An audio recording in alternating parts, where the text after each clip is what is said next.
Evening everyone. তো আমি আজকে একটা গুরুত্বপূর্ণ বিষয় নিয়ে আলোচনা করতে চলেছি, নবাংশ চক্র।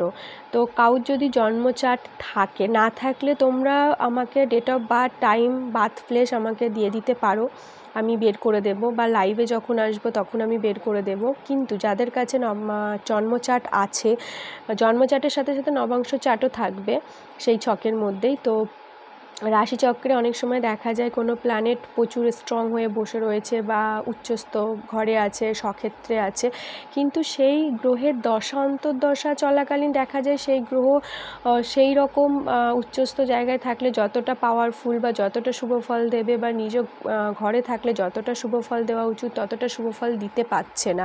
কারণ হিসাবে পরে দেখা যায় যে নবাংশ চক্রে সেই প্ল্যানেট স্ট্রং নয়, অতটা স্ট্রেংথ নিয়ে বসে নেই।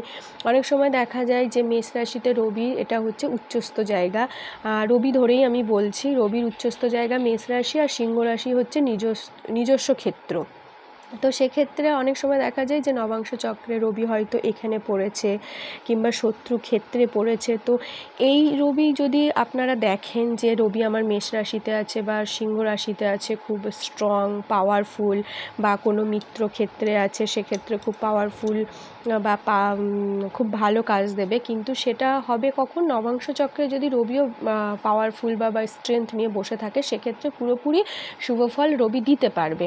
আমি আজকে রবি প্ল্যানেট নিয়েই আলোচনা করছি নবাংশ চক্রে।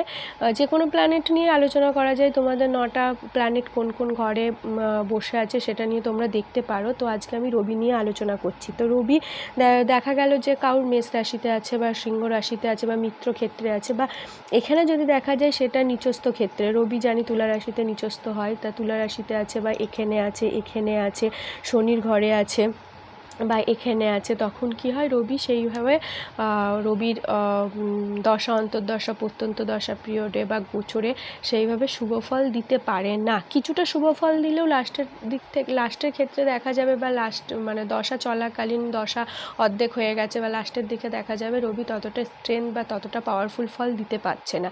তো নবাংশ চক্র প্রত্যেকের ভেরি ইম্পর্ট্যান্ট যে নবাংশ চক্রটা বিচার করা, শুধু স্পাউসের ক্ষেত্রে বা বিবাহিত জীবন কেমন যাবে শুধু সেক্ষেত্রে নবাংশ চক্র বিচার করে না। নবাংশ চক্রে আরও অনেক কিছু বিচার করা হয়, প্ল্যানেট স্ট্রেংথ বিচার করা হয়, জাতক বা জাতিকার কোন বিষয়ে উন্নতি বা মাইন্ড কোন দিকে যাচ্ছে সেই সব দিকেও নবাংশ চক্র বিচার করা হয়। নবাংশ চক্র অনেক খুঁটিনাটি, অনেক ইম্পর্টেন্ট জিনিস বিচার করা হয়।